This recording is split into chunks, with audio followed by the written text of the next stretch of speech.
अरे कुरान हमें निकलवा लेने दीजिए। कुरान रखिए,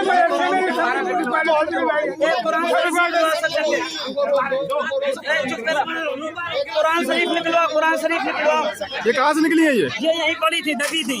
अस्सलाम वालेकुम वरहमतुल्लाहि वबरकातुहू। नाज़रीन, इस्तकबाल है आपका हमारे चैनल अल हिंद इस्लामिक ट्यूब पर। जुल्म इतना बढ़ता जा रहा है जिसकी कोई इंतहा नहीं रही। नाज़रीन, आपको बता दें कि बार बार मदरसों पर, मसाजिद पर बुलडोज़र भेज कर वहाँ पर मुनहदिम किया जा रहा है। हाल ही में एक मदरसे के मुतालिक रमज़ानुल मुबारक के मुक़द्दस महीने में खबर खुलकर आई थी कि बुलडोज़र पहुँचकर मदरसे की इमारत को मुनहदिम कर दिया। इसी तरह से कानपुर से एक बड़ी अफसोसनाक तरीन खबर मौसूल हो रही है, वीडियो में भी देख सकते हैं कि अचानक बुलडोज़र पहुंचा और मदरसे को वहां पर मुनहदिम कर दिया।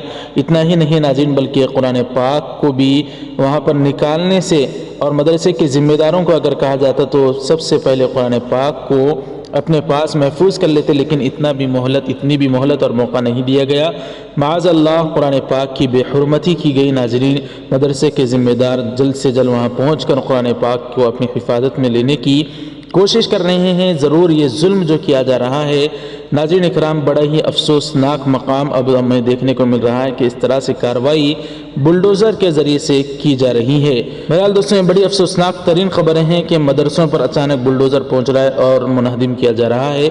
इस पर जल्द से जल्द कायदीन, बुजुर्गान दीन, उलमाए दीन को एक्शन लेने की ज़रूरत है। बहरहाल